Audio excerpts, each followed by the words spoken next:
சோதனைகளுக்கு கணக்கே இல்லை. நான் நீதியும் உண்மையும் உத்தமமான தேவ பிள்ளையாயிருக்கிறேன். கர்த்தருக்கு பிரியமானபடியே நடக்கிறேன்.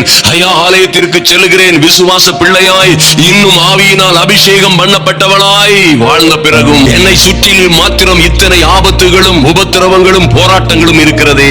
என்னை சுற்றிலும் முள்ளுகளை போன்ற 1000 பிரச்சனைகள் சூழ்ந்திருக்கிறது என்று சொல்வீர்களே. ஆனால் உன்னத பாட்டு 2:2 சொல்லுகிறார், முள்ளுகளுக்குள்ளே 1000 முள்ளுகளுக்குள்ளே லீலி புஷ்பம் எப்படி இருக்கிறதோ அப்படியே குமாரத்திகளுக்குள்ளே எனக்கு பிரியமானவளும் இருக்கிறாள். நான் சாரோனின் ரோஜாவும் பள்ளத்தாக்குகளின் லீலி புஷ்பமுமாய் இருக்கிறேன்.